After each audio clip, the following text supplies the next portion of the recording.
कंस के द्वारा भेजी पूतना जब मारी गई, अंत हो गया, तो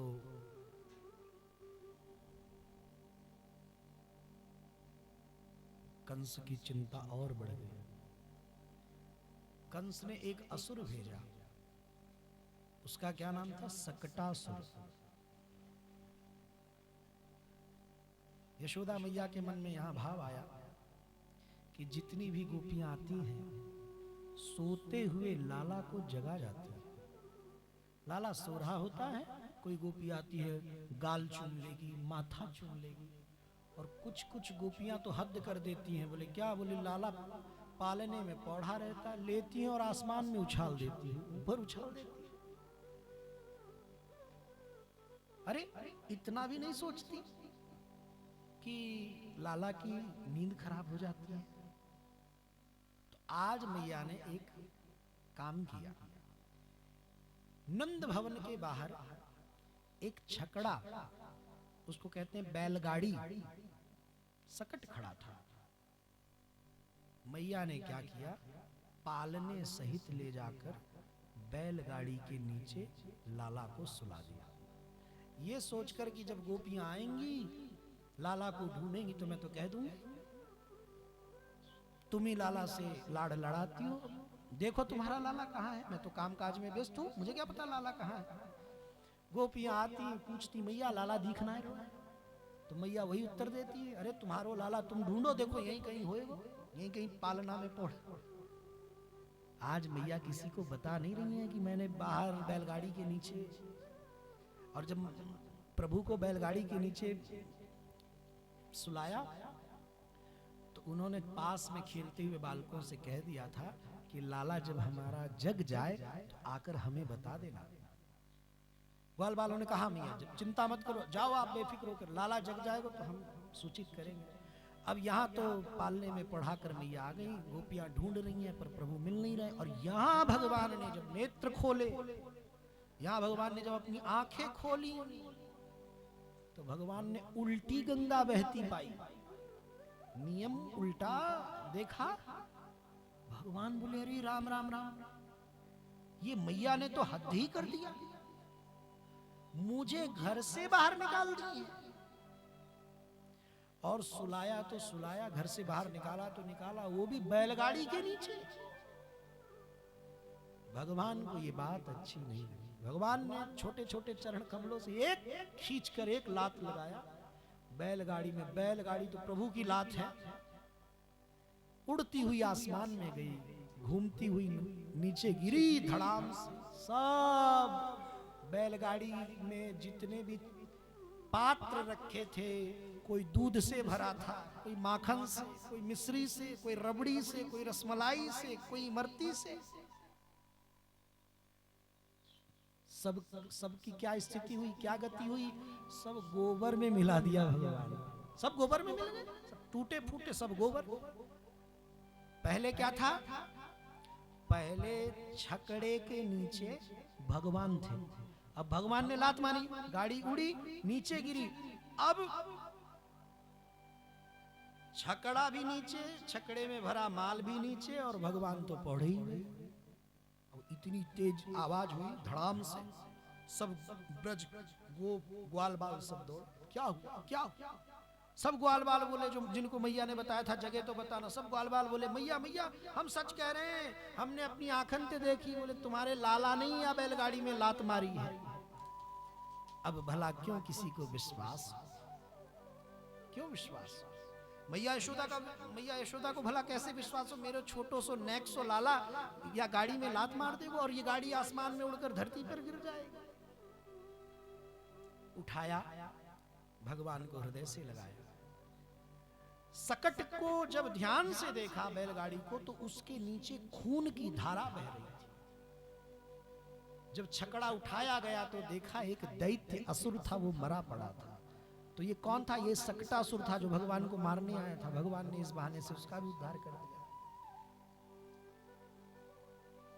प्रश्न ये खड़ा होता है कि भगवान ने बैलगाड़ी में लात मारकर ये जो सब व्यंजन थे दूध दही माखन मिश्री मिष्ठान इत्यादि, ये सब क्यों गिरा दिया?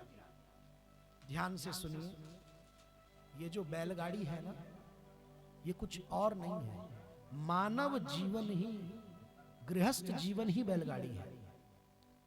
एक पल में सारी बात समझ में आ जाएगी हम सबके। बैलगाड़ी कुछ और नहीं है, क्या है? गृहस्थ जीवन ही बैलगाड़ी है। अब इस बैलगाड़ी में दो चक्र हैं, दो पहिए हैं। वो कौन कौन है? गृहस्थ जीवन में निर्वाह करने वाले एक पति हैं, एक पत्नी है। पति पत्नी रूप दो चक्के हैं, दो पहिए हैं।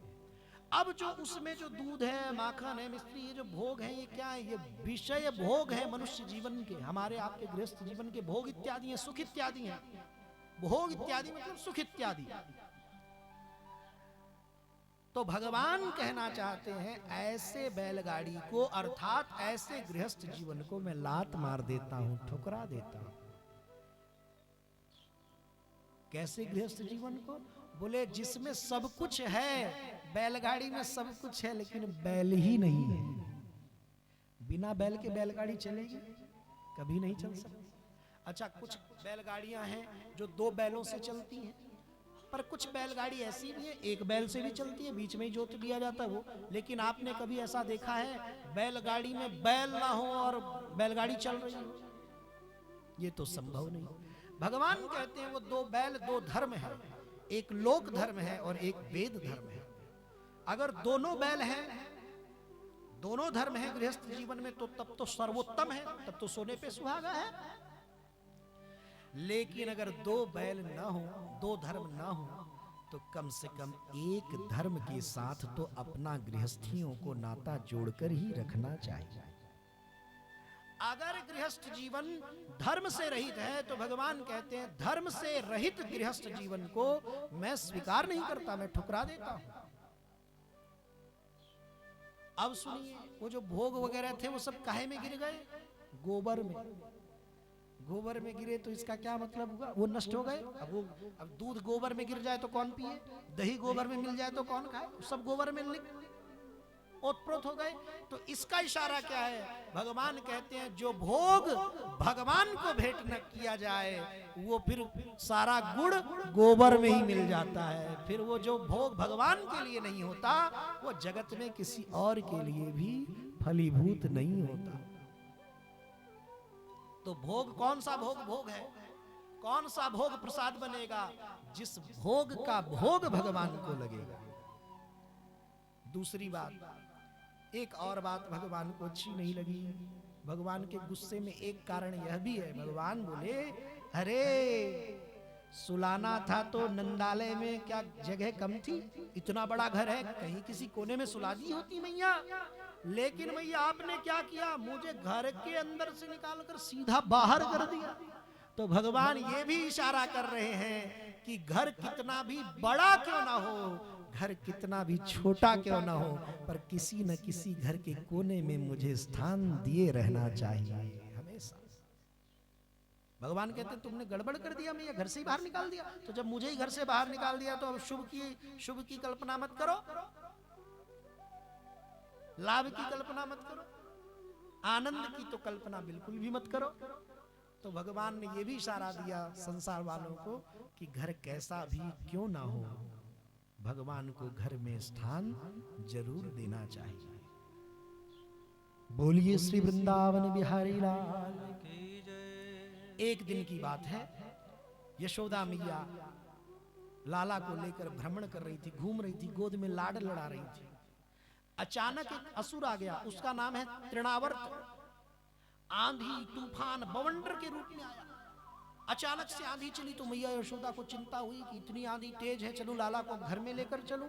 लेकिन इतना मैया यशोदा सोच ही रही थी कि भगवान ने अपने शरीर का भार बढ़ा लिया।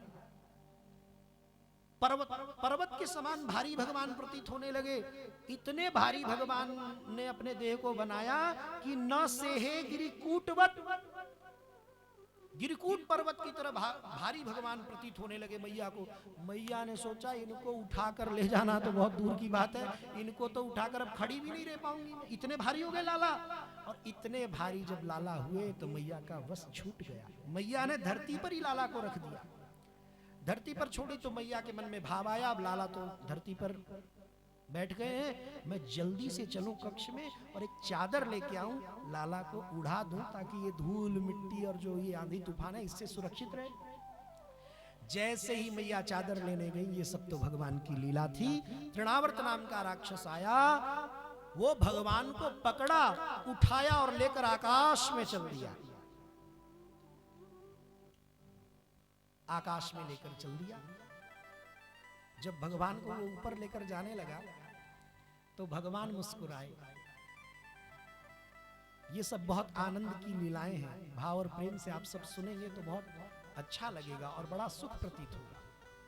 जब वो तृणावर्त भगवान को आकाश में लेकर ऊपर उड़ने लगा तो भगवान मुस्कुराए। तो तृणावर्त जो राक्षस था उसने सोचा इसको लेकर, इस बालक को लेकर मैं आसमान में उड़ रहा हूं, डरने की जगह ये हंस रहा है, मुस्कुरा रहा है। तो उसने पूछा, अरे लाला तुम हंस क्यों रहे हो, मुस्कुरा क्यों रहे हो?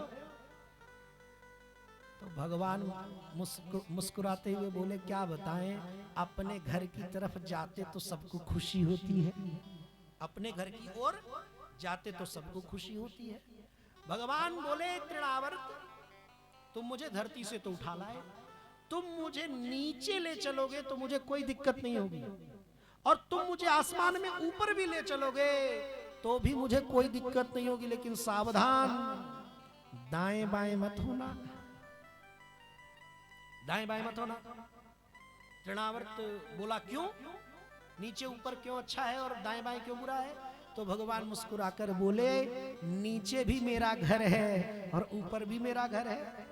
नीचे ले जाओगे तो मेरा धाम वृंदावन है और ऊपर ले जाओगे तो मेरा धाम बैकुंठ है, लेकिन दाएं बाएं डायरेक्शन चेंज मत करना, हा?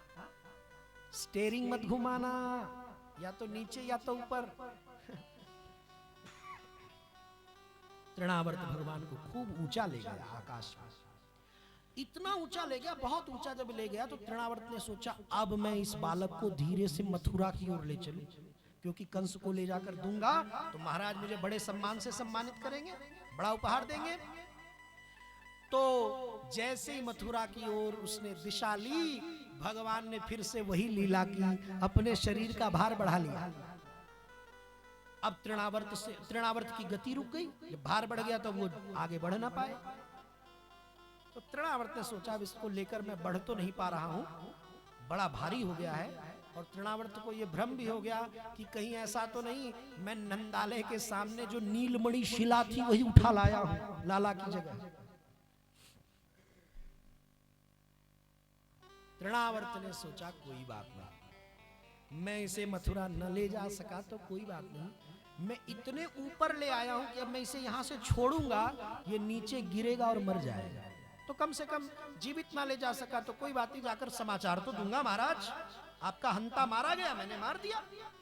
अब तृणावर्त ने क्या किया, भगवान को छोड़ दिया, पकड़ा था ना कस के, छोड़ा कि मैं छोड़ूंगा तो ये गिरेगा। तो भगवान ने क्या किया, जैसे ही तृणावर्त ने भगवान को छोड़ा, भगवान ने तृणावर्त का गला पकड़ लिया। तृणावर्त बोला, अरे मैंने तुझे छोड़ दिया, अब तू भी मुझे छोड़। भगवान बोले, सुनो तृणावर्त, मैं इंसान नहीं हूं। तृणावर्त ने कहा, इसके कहने का क्या मतलब है? भगवान बोले, मैं इंसान नहीं हूं जो स्वार्थ के लिए रोज रोज पकड़ूं और स्वार्थ की पूर्ति हो जाए तो रोज रोज छोड़ूं। पहली बात तो मैं किसी को पकड़ता नहीं, और दूसरी बात भगवान मुस्कुराकर बोले, एक बार जिसे पकड़ लेता हूं फिर छोड़ता नहीं। भगवान कहते हैं उस तृणावर्त से, भगवान कहते हैं तुमको हमने कहा था हमें पकड़ो, क्यों पकड़ा तुमने हमें? देखो भाई, अपना तो नियम है, भगवान कह रहे हैं, आप सब इस बात को ध्यान से सुनिएगा। भगवान कह रहे हैं मैं पहले आगे कदम एक नहीं बढ़ाता, अगर भक्त एक कदम बढ़ा दे तो फिर मैं अगणित कदम बढ़ाता हूं, पर पहला कदम तो भक्त का ही होना चाहिए। जो तू दौड़े एक पग, भगवान कहते हैं तो मैं दौड़ू 60। जो तू दौड़े एक पग तो मैं दौड़ू 60, और पाछे पाछे मैं फिरूं कभी न छोड़ूं साथ। तो पहले तो तुमने हमें पकड़ा क्यों? हमने तुमको निमंत्रित थोड़ी किया था, बुलावा थोड़ी भेजा था।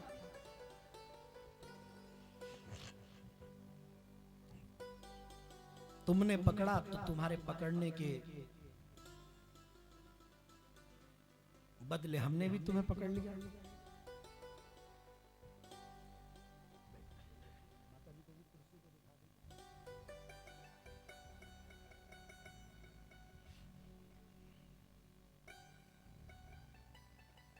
भगवान ने कहा अपना तो नियम है, पहले मैं पकड़ता नहीं, पकड़ लेता हूं तो छोड़ता नहीं। अच्छा, भगवान एक तीसरी बात बड़ी सुंदर कह रहे हैं। भगवान क्या कह रहे हैं?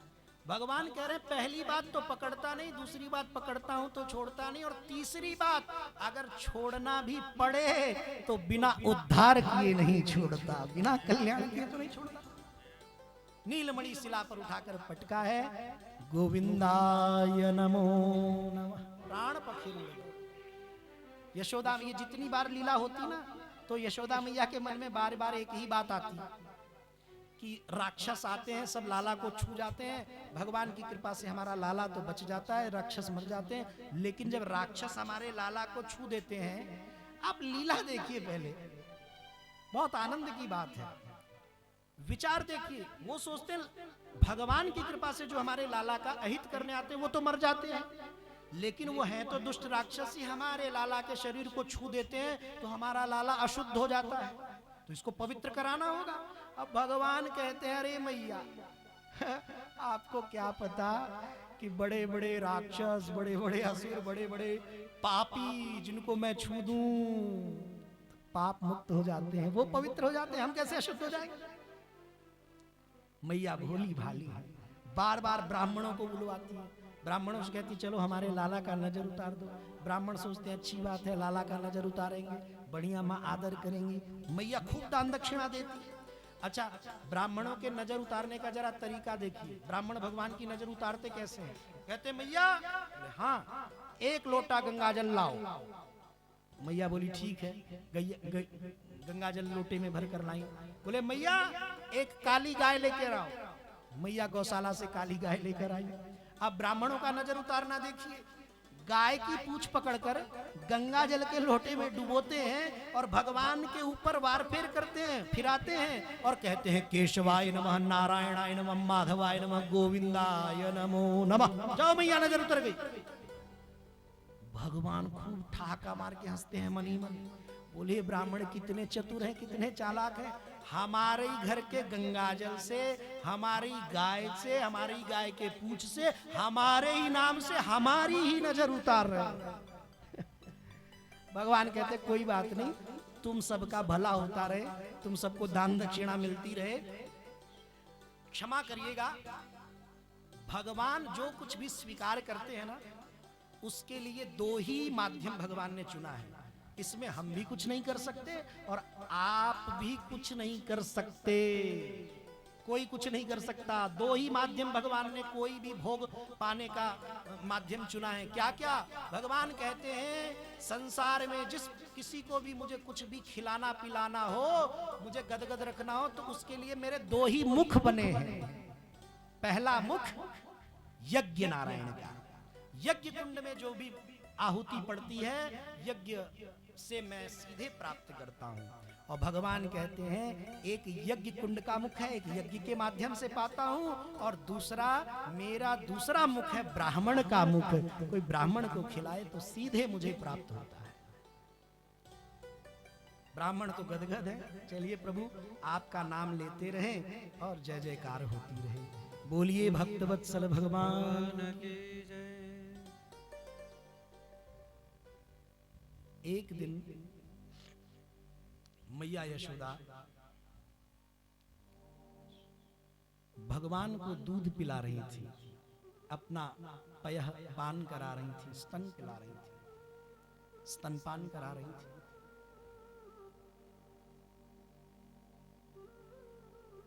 भगवान मैया का स्तन पान कर रहे हैं, दुग्ध पान कर रहे हैं। दुग्ध पान करने वाले श्याम सुंदर के मन में भावना आई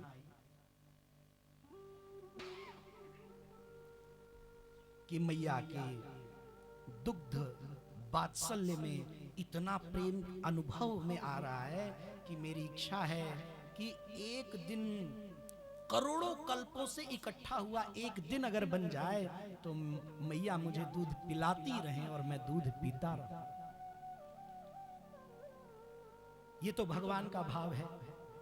यशोदा मैया दूध पिलाते वक्त सोच रही हैं कि काश करोड़ों कल्पों का एक दिन हो जाता और मैं अपने लाला को दूध पिलाती रहती, लाला दूध पीता रहता। मतलब जो रसपान करा रही हैं उन्हें भी नितांत सुख और आनंद की अनुभूति हो रही है, और जो रसपान कर रहे हैं उन्हें भी नितांत सुख और आनंद की अनुभूति हो रही है। मुझे आप सब क्षमा करिएगा, इस भाव को आप सब यूं ही कान से सुनकर अनसुना न कीजिएगा। इस भाव में क्या प्रभाव है, ये भाव क्या संकेत कर रहा है। एक हम और आप हैं, लाखों भोग भगवान को चढ़ा देते हैं, भगवान देखते भी नहीं। क्यों देखे, क्यों देखे? इतने दोषों से युक्त हमारी भावनाएं हमेशा बनी रहती हैं। पाप हमारे अंदर, छल हमारे अंदर, कपट हमारे अंदर, ईर्ष्या हमारे अंदर, द्वेष हमारे अंदर, नितांत अवगुणों के भंडार होकर, नितांत पाप में जीवन जीकर लाखों की सामग्रियां भोग लगाएं और हम सोचे कि परमात्मा हंसते हंसते स्वीकार करेंगे। कतई नहीं, कतई नहीं। दुर्योधन क्या कम था? दुर्योधन के पास सामग्रियां कम थी, भगवान ने देखा तक नहीं। दूसरी तरफ आप जरा झांकी कीजिए, दुर्योधन के 56 भोग को देखा नहीं और विदुरानी के साग पर मेहरबान हो गए, कुर्बान हो। इसका मतलब क्या है? इसका मतलब सीधा साधा ये है कि सोचिए कि मैया यशोदा के जीवन की कैसी सुचिता होगी, कैसी पवित्रता होगी, कितना निश्चल मैया यशोदा जीवन जी रही होंगी कि उनके हृदय में अगर कुछ है तो केवल परमात्मा प्रेम है। प्रेम को छोड़कर दूसरी कोई अशुद्ध और बेठीक सामग्री है ही नहीं, बेठीक कुछ नहीं है उनके दिल में। तो भगवान इशारा कर रहे हैं कि जिनके दिल में कोई मैल नहीं होता, कोई विकार नहीं होता, जिनकी भावनाएं शुद्ध होती हैं, पवित्र होती हैं, पुनीत होती हैं, मेरी स्वयं की इच्छा हो जाती है कि ये जीव मुझे रस पिलाता रहे और मैं रस पीता रहूं। पहली बात।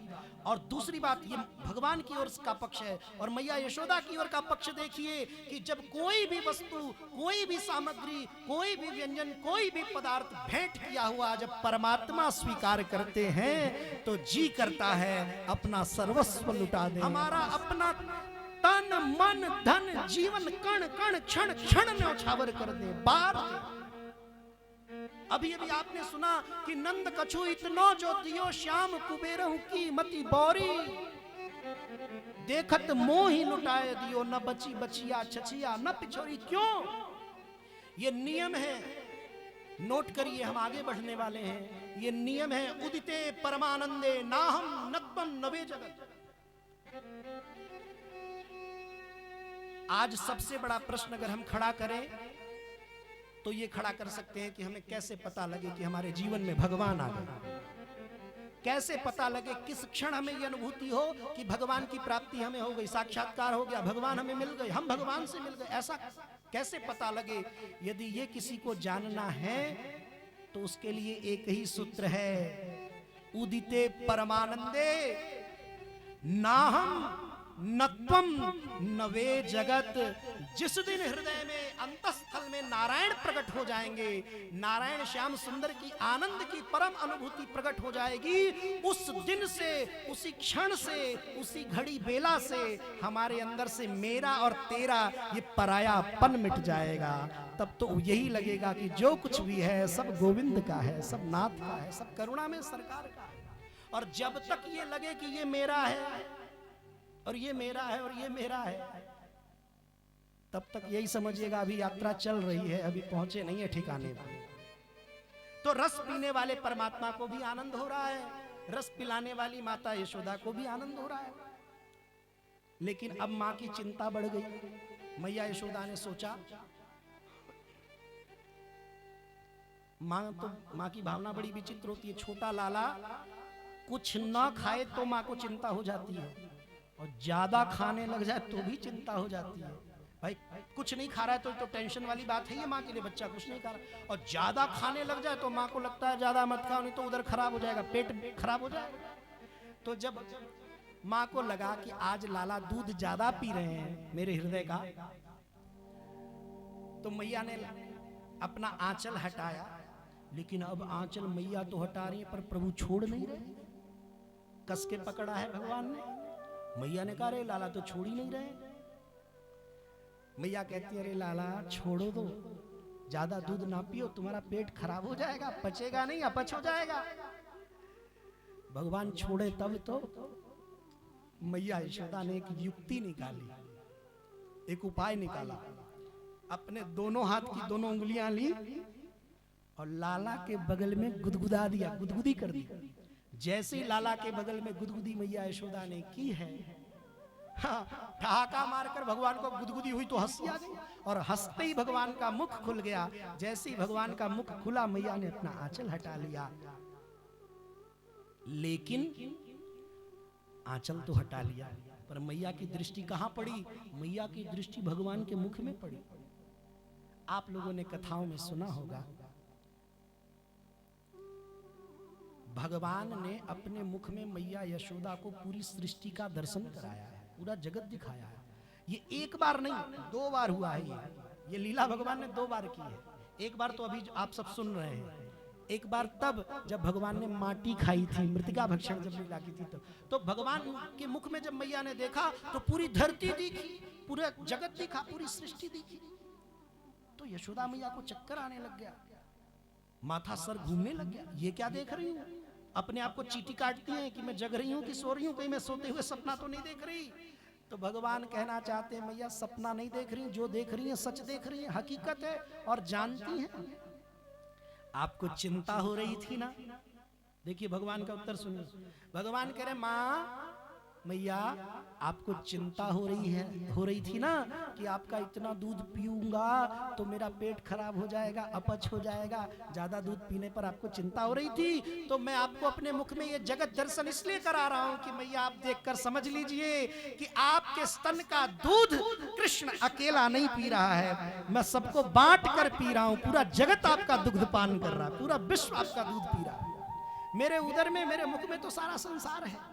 भगवान कहते हैं अकेला पीता तब तो पेट खराब होता, मैं तो, मेरे अंदर तो सारे जगत के जीव है, मैं सबको थोड़ा थोड़ा आपका प्रसाद बांट दे रहा हूँ, आपका वात्सल्य बांट दे रहा हूँ, आपके हृदय का जो प्रेम है तो सब बांट दे रहा हूँ।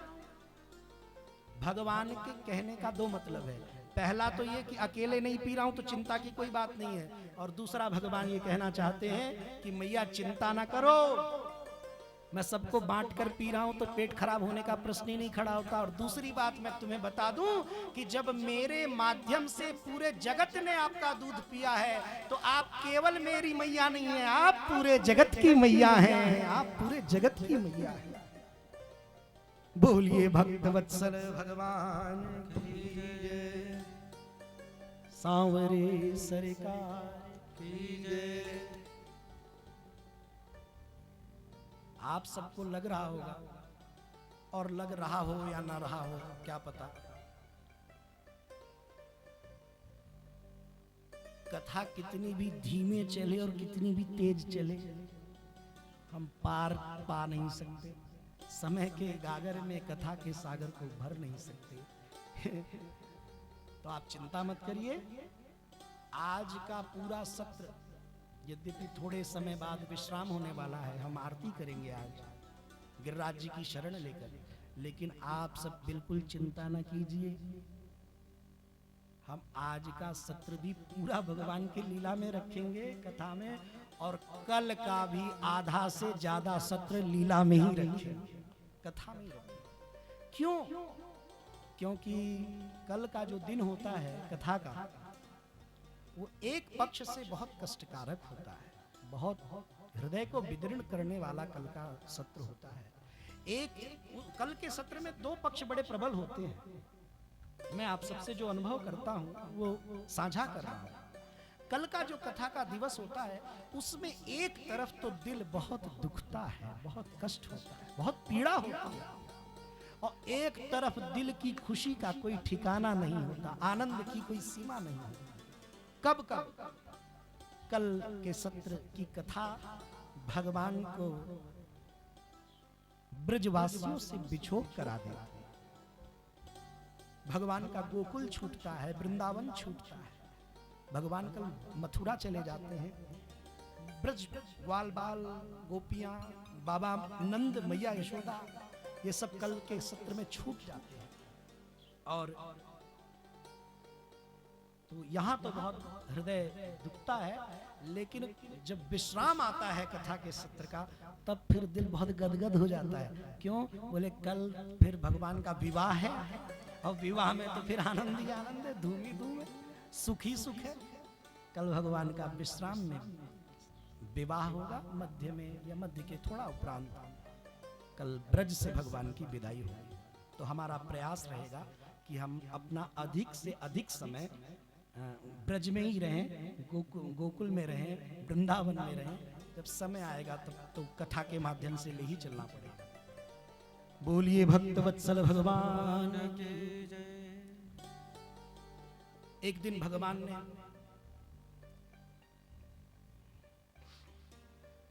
माटी खा ली। ये मृतिका भक्षण लीला है। छोटे से नन्हे से भगवान दाऊ कहते हैं, मैया मैंने अपनी आंखन से देखो, लाला माटी खाए रहे, कन्हैया माटी खाए रहे। मैया गई हैं सांटी लेकर, डंडी लेकर, चोरे लाला तने माटी खाई। अब भगवान तो अंतर्यामी, भगवान सोचे मैया तो आ रही हैं, मैया आते यही पूछेंगी तो जो थोड़ी बहुत माटी मुंह में लगी है वो मैं जीभ से चाट जाऊं। तो एक ग्वाल ने कहा, रे मैया पूछ क्यों रही हो, देखो इसके मुख में। तो उसने, बालक ने जैसे ये कहा, भगवान तुरंत बोले,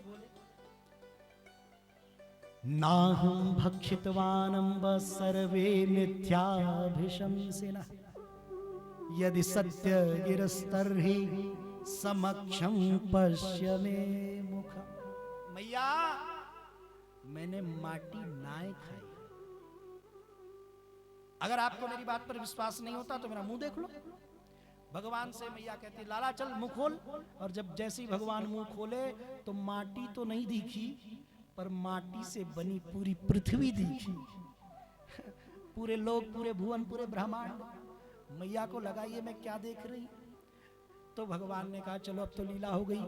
मैया सोचती हैं कि जिसके मुख में पृथ्वी हो, लोक हो, भुवन हो, ब्रह्मांड हो, वो मेरा लाला कैसे हो सकता है, पुत्र कैसे हो सकता है। बोले जिसकी ये लीला है वो पुत्र नहीं हो सकता, वो तो परमात्मा है, नर नहीं है, नारायण है, पुरुष नहीं है, पुरुषोत्तम है। इसीलिए अब तो आरती की थाली सजेगी, अब तो रोरी ढूंढा जाएगा, अब दीपक ढूंढा जाएगा, अब तो फल ढूंढा जाएगा, अब मिठाई ढूंढी जाएगी, अब तो इनका अर्चन होगा, बंधन होगा, पूजन होगा, आरती उतारी जाएगी। जैसे ये व्यवस्था का भाव मन में आया यशोदा मैया के, भगवान को चिंता हो गई। बोले अरे राम राम मैया, आरती पूजन अर्चन वंदन करने के लिए, ये फल मिठाई भोग लगाने के लिए पूरी दुनिया है, कम से कम अपना रस तो मत छीनो। जो दिव्य रस तुम देती हो वो इस संसार में कोई दूसरा दे नहीं सकता। अगर आप भी आरती उतारोगी तो आप सब जैसी हो जाओगी। आरती उतारने वालों की कमी नहीं है, आपके जैसे वात्सल्य देने वालों की कमी है। आप तो वात्सल्य ही दो। तो भगवान ने अपनी मैया पर वैष्णवीं व्यतनोन्मायाम, वैष्णवी माया का प्रयोग किया। वो जो सुधि थी वो बह गई, जो वो स्मृति थी वो बह गई, और फिर से मैया यशोदा ने अपने हृदय से लाला को लगा लिया। आप जानते हैं, आप कहेंगे ये मृतिका भक्षण लीला का आशय क्या हुआ। भगवान, इसके दो भाव बड़े सुंदर हैं, हम सब सुन लें। भगवान कहते हैं मैया मैंने माटी नहीं खाई। किसी ने कहा झूठ बोल रहे, खाकर झूठ बोल रहे। तो भगवान कहते नहीं, भगवान की 3 पत्नियां हैं, भूदेवी, श्रीदेवी और लीला देवी। भगवान की 3 पत्नियां हैं। तो एक है भूदेवी मतलब पृथ्वी। तो भगवान कहते हैं माँ मैंने माटी नहीं खाई, मैंने तो अपनी पृथ्वी पत्नी का माथा चूमा तो थोड़ी माटी लग गई होगी, मैंने अपनी पत्नी का माथा चूमा है। एक और बात, मैया ने कहा क्यों माटी खाई? बोले ना। बोले फिर ये सब कैसे बोल रहे हैं? बोले मैया सुनो, मेरा दूसरा भाव है। बोले जब ब्रज में कोई आता है तो ब्रज रज को लेकर अपने मुख में रखता है। भगवान क्या कह रहे हैं? भगवान कह रहे हैं मैया जब इस ब्रज में कोई आता है तो ब्रज के रज को लेकर अपने मुख में रखता है। क्यों? क्योंकि मैं इसमें नंगे पैर चलता हूं तो सब भाव है लोगों का, साधुओं का, संतों का, भक्तों का, परमहंसों का, कि जिस रज में परमात्मा ने लोटपोट किया है, नंगे पैर चले हैं, तो उस रज को अगर हम उठाकर अपनी जिह्वा पर रख लेंगे तो हमें परमात्मा के आनंद की अनुभूति होगी, कृष्ण के आनंद की अनुभूति होगी। तो मैया आज मेरा भी दिल किया, मैंने सोचा जैसे मेरे चरण रखने से भगवान का चरण रज हो जाता है, ऐसे मैंने सोचा मेरे भक्त भी तो इस रज में नंगे पैर चलते हैं। तो जब मेरे भक्त मेरा चरण रज उठाकर अपने मुख में डालकर मेरा आनंद अनुभूत करते हैं, तो मैं भी आज रज उठाकर अपने मुख में डालकर मैंने भी सोचा आज मैं भी अपने भक्तों के चरण रज को अपने मुख में रखकर अपने भक्तों के सुख को आनंद करूं। ये भाव, इसको कौन सा नियम बताएंगे? गीता में भगवान कहते हैं ये यथामाम प्रपद्यन्ते ताम तथैव भजाम्यहम्, मुझे जो लोग जिस प्रकार भजते हैं मैं उन्हें उसी प्रकार भजता हूं। बोलिए भक्तवत्सल भगवान। एक सुंदर सी लीला कथा है, हम सब उस ओर बढ़ें और उसके बाद फिर हम आज के सत्र के विश्राम की ओर चलेंगे। अवशेष आज की जो भी और अन्य अन्य लीलाएं हैं उनका आनंद हम कल के सत्र में लेंगे। एक बड़ी मीठी मधुर लीला है माखन चोरी की लीला।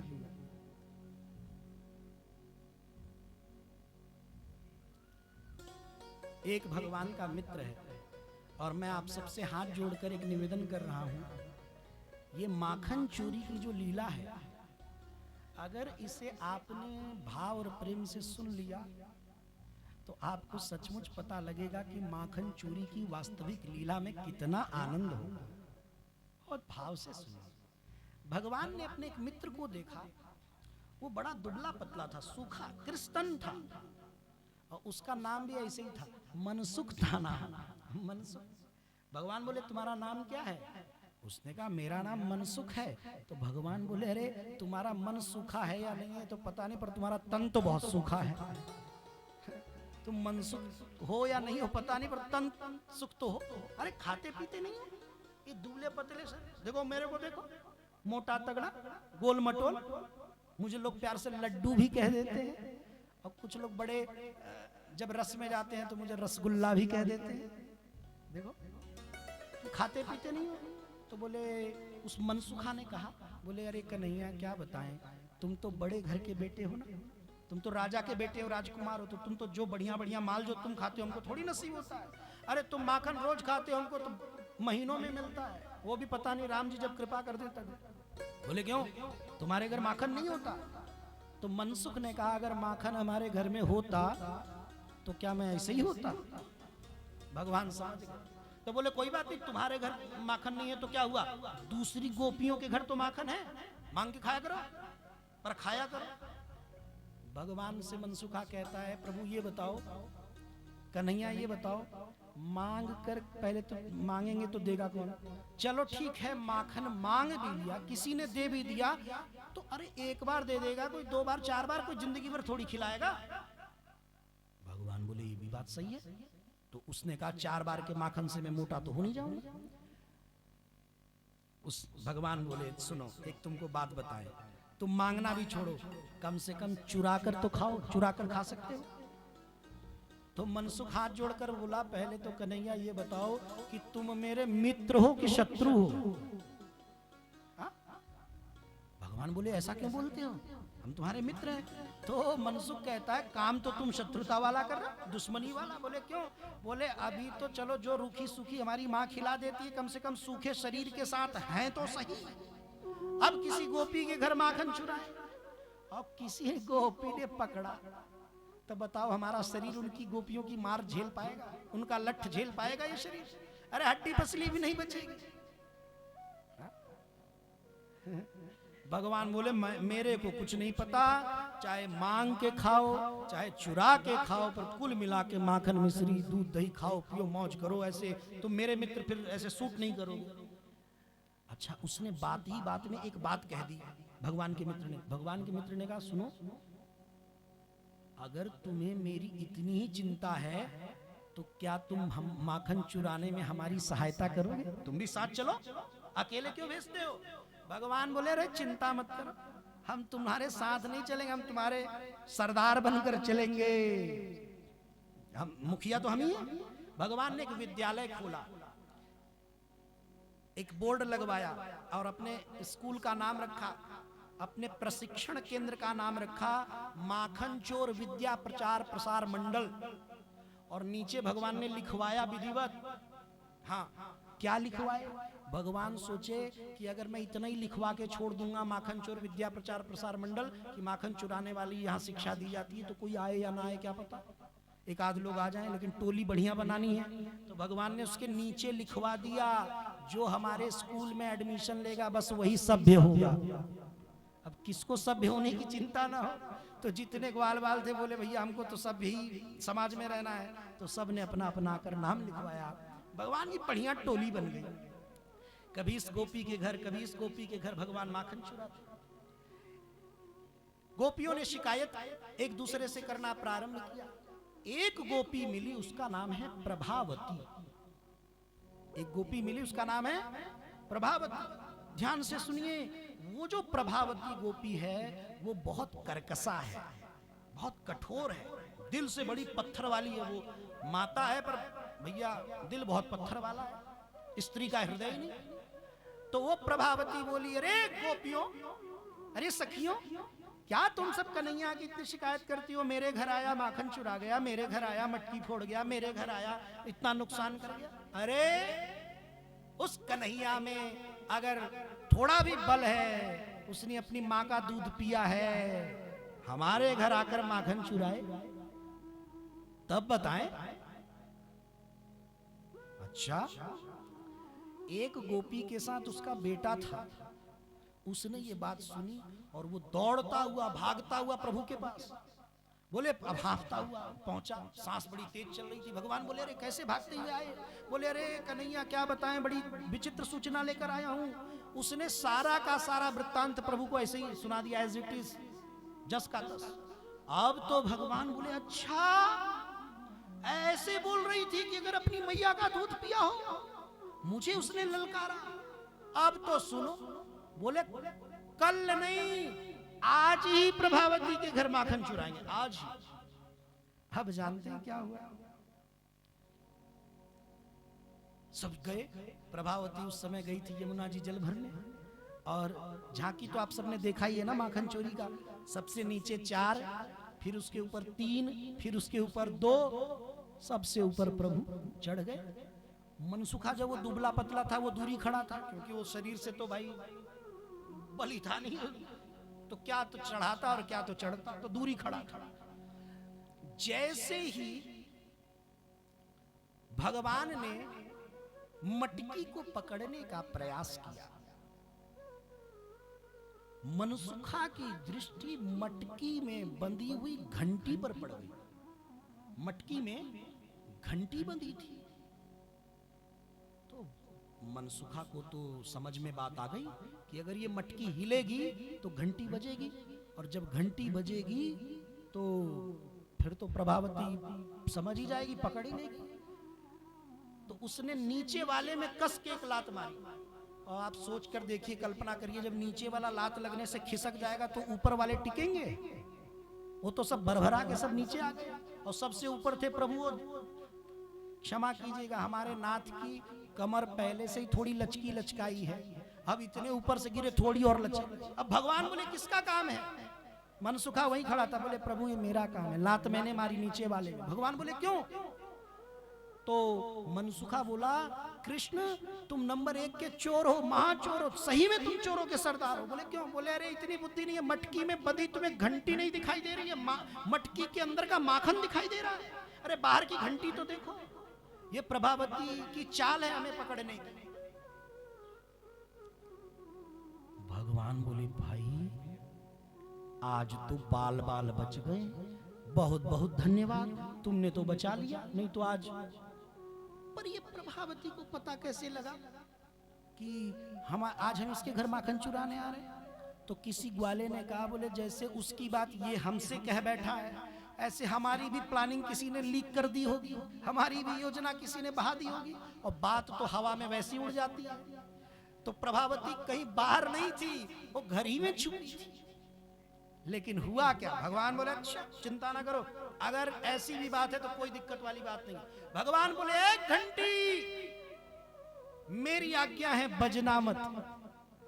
भगवान ने तो कह दिया। अब उसके ऊपर फिर नीचे 4, फिर 3, फिर 2, 1, फिर भगवान चढ़ गए।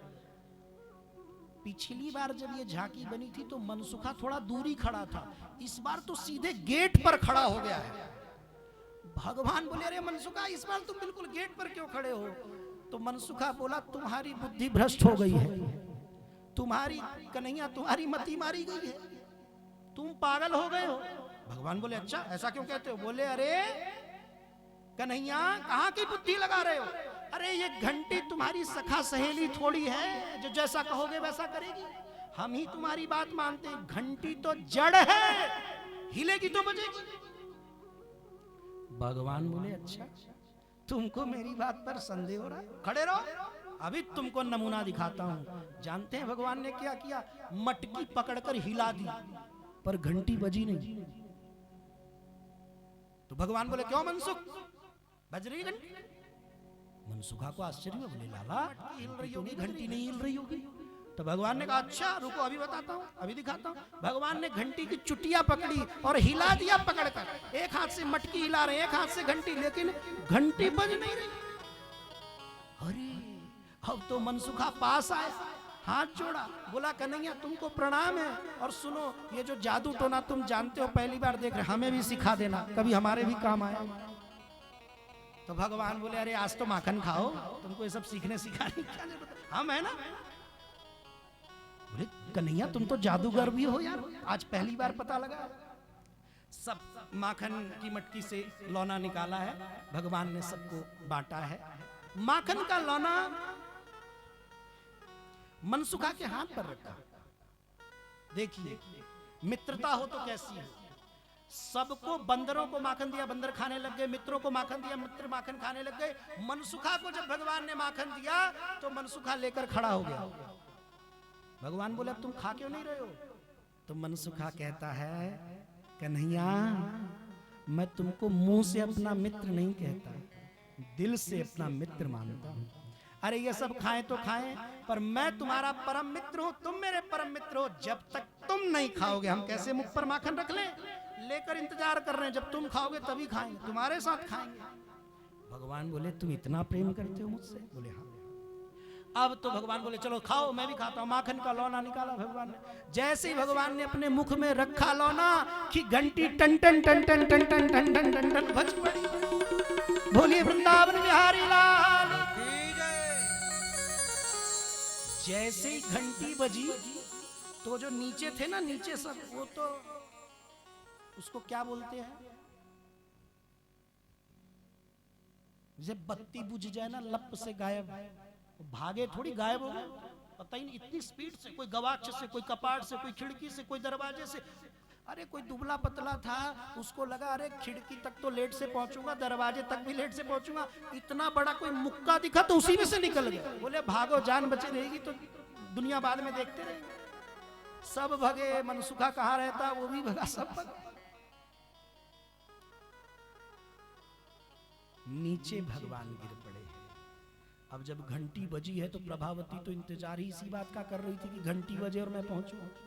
जैसे ही घंटी बजी प्रभु गिरे, प्रभावती पहुंची और कस के हाथ पकड़ा, चलो आज तुम्हारी खैर नहीं, तुम्हारी मैया बड़ा कहती है कोई मेरे लाला को रंगे हाथ पकड़े तो बताऊं, चलो आज मैंने तुम्हें कन्हैया रंगे हाथ पकड़ा है, तुम्हारे हाथ में भी माखन, तुम्हारे मुख में भी माखन।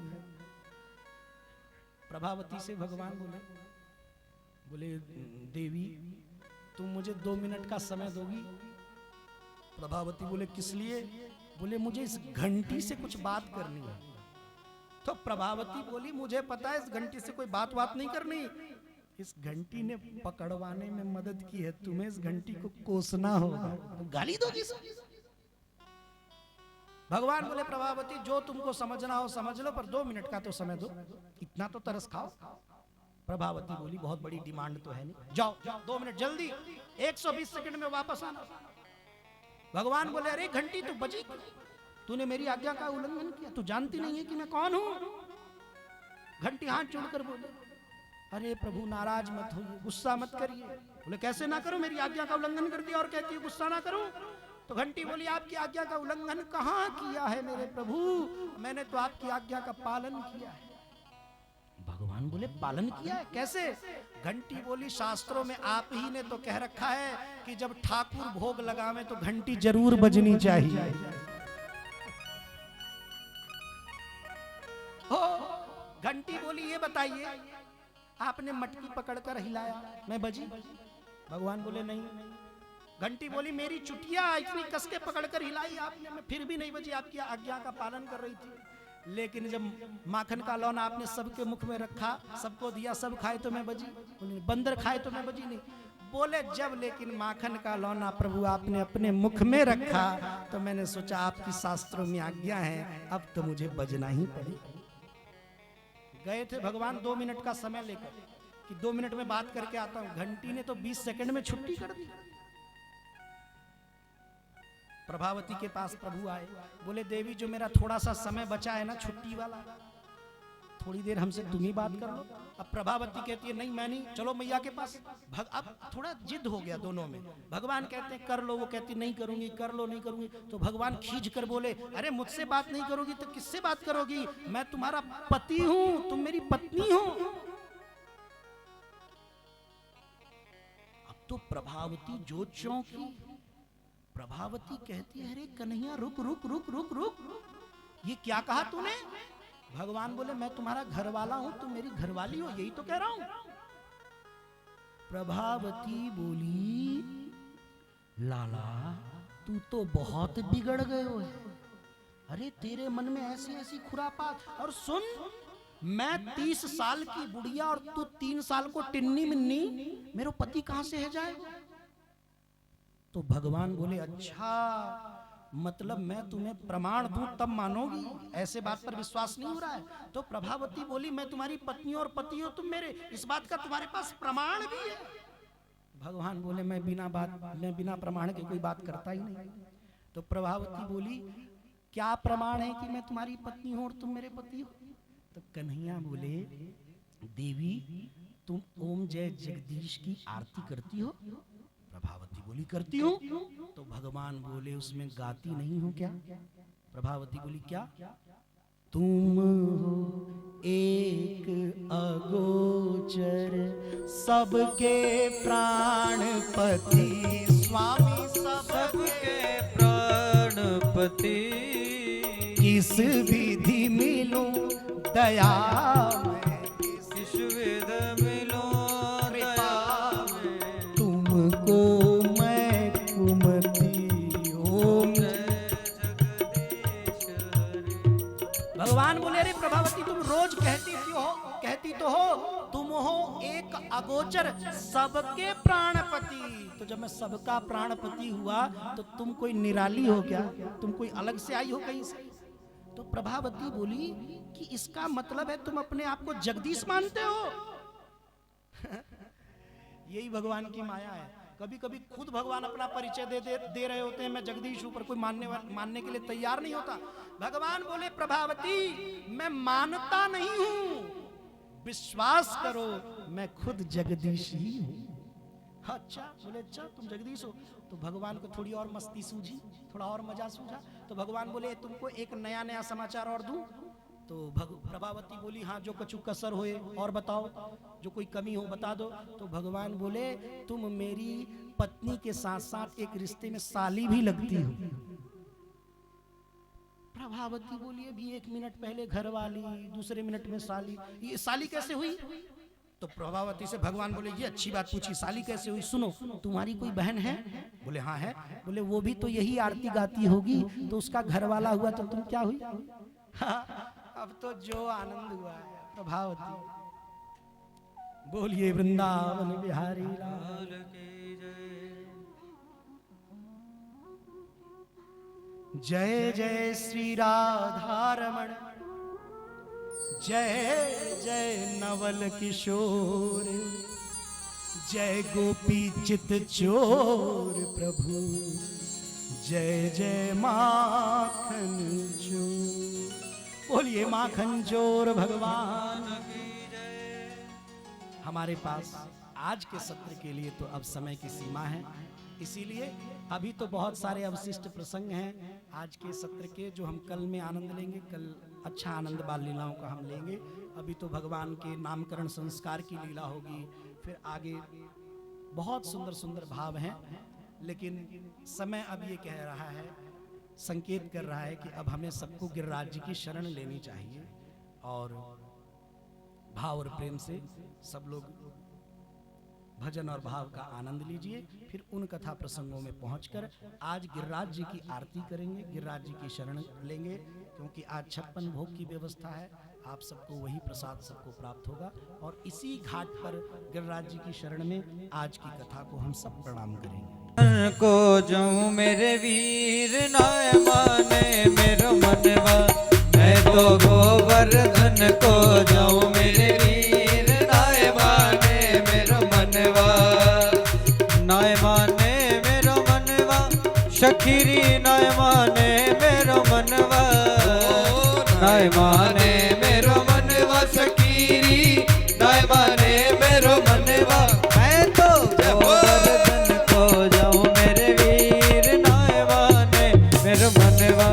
मैं तो गोवर्धन को जाऊं मेरे वीर नाय माने मेरो मनवा।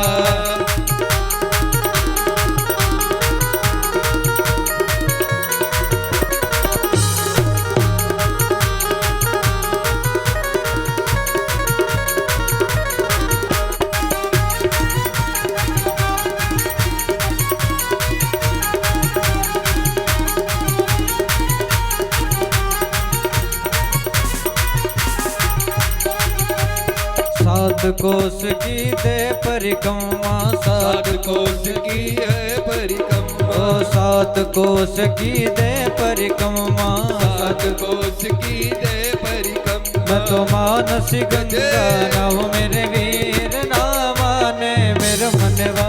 मैं तो गोवर्धन को जाऊं मेरे वीर नाय माने मेरा मनवा।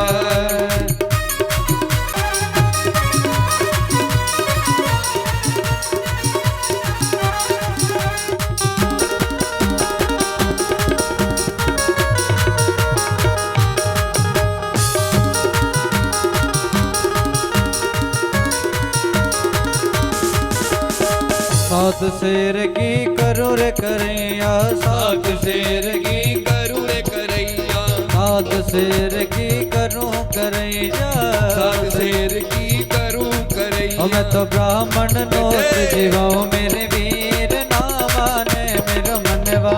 मैं तो गोवर्धन को जाऊँ मेरे वीर नाय माने मेरो मनवा।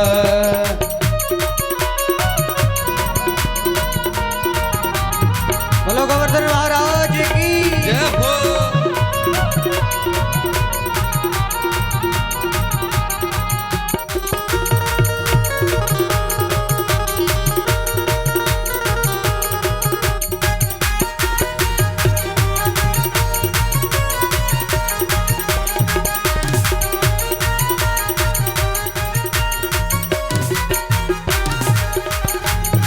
श्री गिरिराज पे दूध चढ़ाऊं, श्री गिरिराज पे दूध चढ़ाऊं, ओ श्री गिरिराज पे दूध चढ़ाऊं, श्री गिरिराज पे दूध चढ़ाऊं। मैं तो पेड़ा भोग लगाऊं मेरे वीर ना माने मेरा मनवा, मैं तो पेड़ा भोग लगाऊं मेरे वीर ना माने मेरा मनवा, ना माने मेरा मनवा सखीरी, ना माने मेरा मनवा, नाय माने मेरो मनवा सखीरी, नाय माने मेरो मनवा। ओ मैं तो गोवर्धन को जाऊं मेरे वीर ना माने मेरा मनवा, मैं तो गोवर्धन को जाऊं मेरे वीर ना माने मेरा मनवा, मैं तो गोवर्धन को जाऊं मेरे वीर ना माने मेरा मनवा, मैं तो गोवर्धन को जाऊं मेरे वीर ना माने मेरा मनवा। बोलो श्री गोवर्धन महाराज की जय।